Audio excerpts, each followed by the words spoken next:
Welcome back, Cal listeners. This is Methodical Millions, episode 24.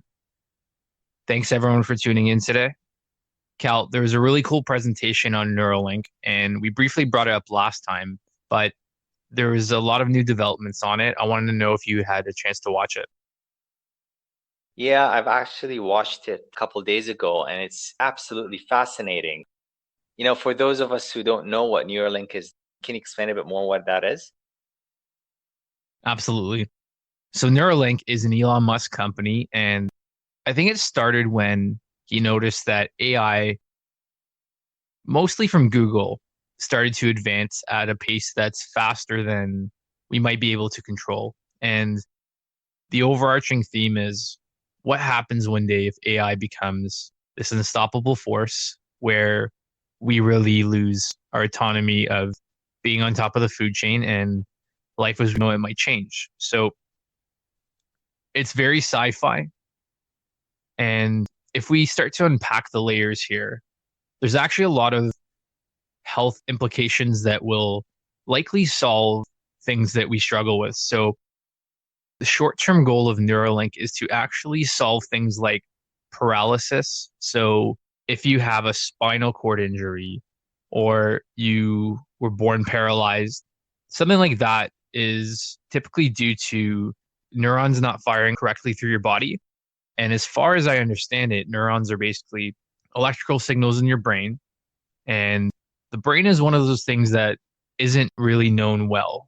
But in true Elon Musk fashion, if something's ambitious, I think that's his starting point. So he started a company that sought to embed a computer device into people's brain. And the whole goal of that was to speed up data going in and out.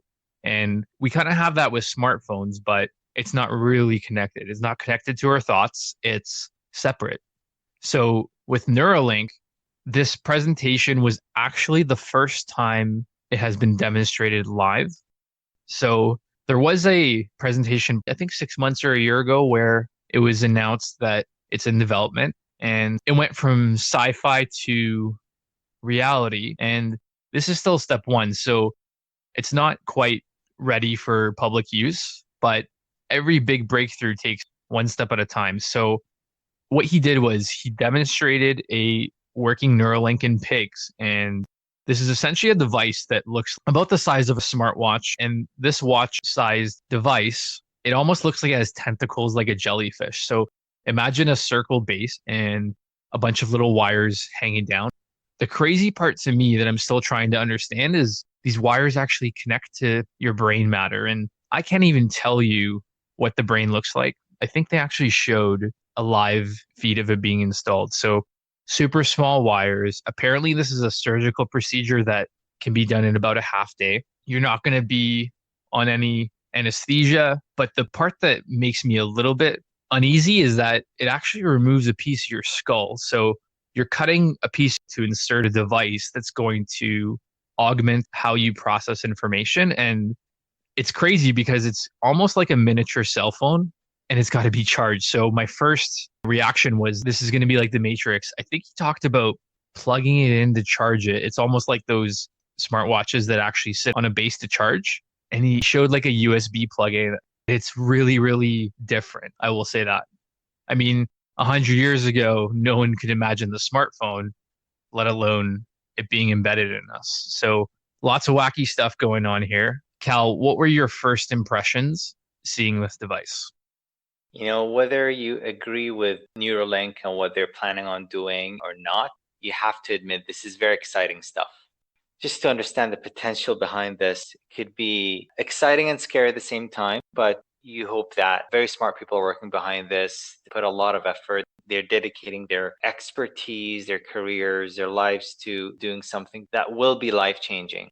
And basically, like you said, it's about a large coin sized device. They cut the skull. It's supposed to be kind of flush. So after it's implanted, I think there is some anesthesia, just not any general anesthesia. So my guess would be local anesthesia. But regardless of the process, it's reversible, it's upgradable. That kind of stuff is insane. You can connect it to your smartphone, and basically it can display the signals that it reads from the brain. Now, they start off with saying that their initial goals for this is for medical purposes. So like you said, paralysis, blindness, loss of hearing, memory loss, depression, addiction. So all these mentally related disabilities, if you like, could potentially be cured, if that's the right word for it, using this device. And because when someone suffers paralysis, it's the brain having trouble to send a signal, or your spinal cord sending a signal to the nerves in the rest of your body. So what this is basically trying to jump that and give you that movement again. It gives you that wire connection, or reestablishes that connection, because it's not your muscles that's paralyzed, it's the nerves connected to those muscles. So if you think of it, you can potentially see again, you can hear again, you can walk again. And the point of it is you will not be able to distinguish a person who has it from the one who doesn't. So that to me is insane. It's amazing, because you think the regular line of technologies, things start big and cumbersome and expensive, just like a big computer or a big calculator or first cell phone and anything, if you think of it. And now we are jumping into something that basically is seamless with the human body. You can upgrade in the future, or if you want to replace it or whatever reason you have to remove it altogether, you can do that. I'm just lost for words for that. It's going to be a different world when someone asks their parents for a Neuralink instead of an iPhone. It reminds me of, if you ever took like a Psych 101, have you ever heard of electroshock therapy? Basically, electrodes stimulating your brain. I think it was used for schizophrenia and psychosis disorders. I just pulled up Wikipedia.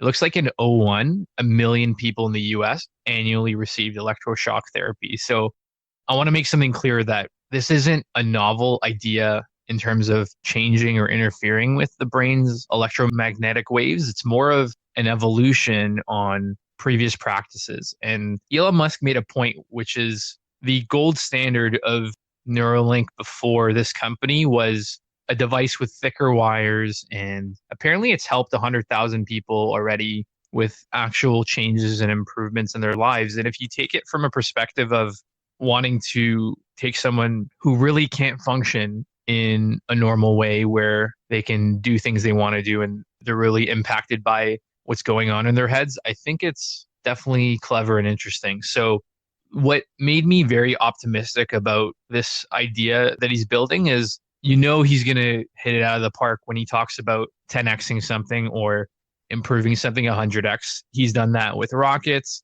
bringing the cost down. He's done that with tunnels. And the way his mind works is he always takes a problem and says, what's the first principles approach? So it's basically a physics term to say, what are the atoms in this product, or what are the basic constituents, the building blocks of what I'm trying to solve? And how do you build, whether it's through manufacturing or rearranging, how do you build these things in a cheaper way, in a more cost efficient way, and in a smarter way? So the reason behind a lot of his success is thinking about things in this manner and not taking at face value, this is how things have always been done. And if you can draw one thing from his character, I think that would be it. The thing with this first principles approach is he's looking how to make devices smaller, using modern tech or innovation to get smarter about how these sensors read the brain. And I think for the longest time, even modern science doesn't understand the brain that well. But under Neuralink, he did show a live demo of reading brain signals. So what I think this is mostly a proof of concept. And it always amazes me how you think this is not going to be a big deal, but let's see in 5 years. I think we'll see our first example of a person wearing Neuralink by then. So, Cal, what's your bet? Under or over 5 years before we see the first Neuralink working in a person? I would say it's going to be around the 5 year period. It's already been, like you said, demonstrated on through this presentation on pigs. And according to him, it's version 0.9. And I would say 5 years would be my bet, just around the 5 year window. Perhaps if it's under, I don't think it's going to be much under that, but I think it's going to be within the next 5 years for sure. And the amount of confidence I have in this is, first of all, he started off by saying this is not fundraising for Neuralink. So we're not trying to raise money here. We're going to show what we're working on and what it can possibly do. And then you see the members of the small team that they have, neurosurgeons, mechanical engineers, software engineers, all these people working together. And you've got to respect the amount of effort regarding the project they're working on. To me, it's very exciting. I've known of Neuralink for a while. To see it in action is quite something. But my question for you is, what do you believe is the potential beyond their initial goals? What do you think it could mean for mankind? So we'll start with the short-term implications. If this is true and Neuralink solves all these psychological disorders, physiological disorders, we will have probably the biggest breakthrough in modern science in terms of understanding the human body. Because as far as I know, for a couple thousand years, you can take the most advanced medicine and understanding of life, and no one really understands the brain. So there isn't much in the way of concrete therapy or ways to really help someone. I think the normal way is to medicate. And the problem with medication is you're almost carpet bombing your mind or muddying the waters where you're kind of hoping for an outcome without really understanding the effects. And the thing with Neuralink is, number one, it can read the brain. By the way, I remember seeing in the video, the goal was that Neuralink could image a pig's movement in terms of limbs on a treadmill and accurately predict based on electro signals where those limbs are going to be. And what does that mean for the future of Neuralink in people? If you can predict which signals are firing to activate limbs, then in the case of someone who's paralyzed, you can probably say, I see this neuron firing. The brain is trying to move that leg, but it's not working. Let's get that signal to the leg. And to me, that's actually the most profound thing. Imagine taking people who lost that access to walking or suffer from dementia, suffer from Alzheimer's. You could probably improve the quality of life of people for 50 meaningful years for people whose outlook might be grim. So I think the overarching positivity for humanity is going to be huge. And I can only be really optimistic about what that does, because if you're someone who's affected, your life will be changed forever. And honestly, between going to Mars and becoming half Neuralink, half person, the world will not be the same. That much is true. In terms of the furthest scope this can go, I'm not sure if I'm that forward thinking, but I think I was reading through some of the YouTube comments. I guess people are wondering, can you store and record consciousness? One of the questions was, can you replay memories? And I'm pretty sure Elon Musk said, yeah, I think we can. So that part's always a black box to me, which is, how do you even record a memory? How do you know where the memory is stored in a hard drive? And I remember learning a technique in school, which was started by the ancient Greeks. And imagine yourself walking through a room. So the purpose of this was, how do you give a speech without writing anything down? So what you do is you walk through a room of your home, and in every room you assign a topic. And there's this belief that memory is triggered by association. So it could be a smell, it could be meeting an old friend. Your life of memories is archived based on these associations. So when you enter each room, your topic will come to mind, and then you can keep going with your speech. And then as you keep going, you'll recall what's next. And I remember first trying this, thinking it sounds nice, but there's no way it works. And I actually think it does work. So understanding the association of memory and how that works, if Neuralink can read our minds and start to correlate, so not fully understand, but at least say, okay, I'm on my computer or playing sports. Back to the concept of data, the more we record about how our minds work, I think that's going to be the big unlock. So imagine we take these data sets of thousands and thousands, maybe millions of brains performing an action. So watching the latest NBA game, driving a car. What happens when we map the brain? So we talked about mapping roads, that kind of stuff. But if we map the brain to an extent that how we work is a knowable quantity. So we know exactly how neurons tend to behave, what part of the brain based on measuring, because right now measuring's exclusive to doctors who have machines. And I've never had my brain measured. I don't know if you have, but it's not commonplace. So if this becomes common, I think we'll see the first breakthrough really, really soon in terms of what you can do. And to me, that's the exciting part.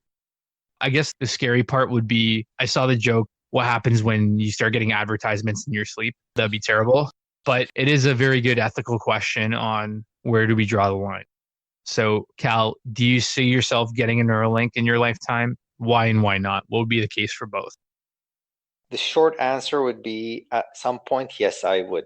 If you ask me, would you do it today, even if it's safe to install into human brains and all that stuff, I would probably not be one of the pioneers and one of those who start with it. But I would love to see it develop, and I'm very interested in to see how it actually works. Because, like I said, initially, the goal is to help people recover from those physiological or mental challenges. So I'd love to see that evolve into the medical field, because surely that can in some way or the other have a effect on the longevity of people, of lives, and the fact that people might be able to live longer, because as one grows older they would suffer these kind of things one way or the other. So let's say it can actually help you prevent Alzheimer's, for example. If it does, then it could be life changing. I remember in the video, one of them said that they would love it to, at one point, see if it can actually reverse or remove autism. And to me, that was an aha moment. Like, that's brilliant. I didn't even think of that, because that is huge. If this can actually remove that challenge from one's life, from suffering with autism, then it's not just life changing, it's giving you a new life. It's mind-boggling, and the fact that they are already at a point where they can install it. They did mention that the whole procedure will be automated. There's a machine that would perform the incision, perform the installation, and then finish the whole procedure. I think the goal of the actual surgical procedure would be within an hour or so, which is nothing. So from the time of you going to the hospital to the time of you leaving the hospital, it'll be less than a day. It just shows how impressive that is from the get-go, right? Maybe you get to a point in the future, maybe 10 years down the road, where it's almost like a 10-minute thing. It might be advanced to the point there a surgical procedure isn't required. But for now, this alone is quite impressive. Some people might be scared because it's something unusual. And yes, I agree that there are some aspects of it that can be worrying, like the security aspect of it, the data that will be collected from this. There's a much larger pool of information and data that Neuralink would probably have access to. So the way they deal with that is going to be up for discussion. But as it is right now, I cannot wait to see it advance more. And not only record memories, as you mentioned in the video, but those who can't see, they'll be able to create some sort of robotic eye. And those who already have regular vision can perhaps have even supervision down the road. Things like that enhances even the capabilities of normal people in terms of health that perhaps can push mankind to the next level. I think we're at a stage right now that the future is definitely going to be different, like you mentioned. And I think that those who are not prepared for the change, they kind of have to get prepared in one way or the other. It's still a bit early, but it's not going to take 20 years. I think within the next 5 years, like you mentioned, we'll definitely see some drastic enhancements in that field. You brought up a good point about the ethics and the privacy. I don't think it should be mandatory. It should be opt-in for sure. And just like any other technology, there's the early adopters who line up for it. And over time, once the safety has been proven and it becomes quite commonplace, I think we'll see even the middle of the bell curve, the average person start to adopt it. It's funny to think about, but we'll probably see an app store. So Neuralink App Store, become a Neuralink developer, and who knows, you get to code stuff that interacts with your brain. And that part is very unique, but at the very least, it's interesting. You got to admit, it's so out there that I find it intriguing. And just in a matter of understanding how our minds work, I think is the huge potential there. By the way, so when it comes to reversing. The part I didn't understand was, so you're removing a piece of skull, which sounds very graphic, but were they going to give that to me in a box and in 5 years I don't want it anymore? Am I keeping that and then installing it back? Does your skull just get glued back together? That part is still very unknown and uncertain for me. I don't like medical procedures necessarily. I mean, I get a bit squeamish with that, but there's no denying the concepts there. And I think we're still in the early reading, understanding phase. But if there is an app store or a crowdsourcing of people working on it, it becomes open to develop, then I think we'll see some really unique stuff. I'm going to keep an eye on it. Yeah, I just want to add regarding the incision they make in your skull. I could be wrong, but my personal assumption would be that even if it's actually removed, I think they might perhaps not necessarily place your skull back, because that piece of bone that's been cut out, it's an organic piece. So the integrity of that bone won't be the same, let's say 5 years later or whenever, right? So I would assume they just replace it with a sheet of metal or some sort of protective material that would be perhaps just as strong, but substitutes it just like a case or a seal to cover that area. You heard it here first. Get on that Neuralink case business to give yourself a fashionable look. So, with that said, I think we'll wrap up today's episode. I'd like to thank all of you for tuning in. This was Methodical Millions, episode 24. If you'd like to follow future episodes, you can find us at methodicalmillions.com or info@methodicalmillions.com for episode feedback. Thanks, everyone.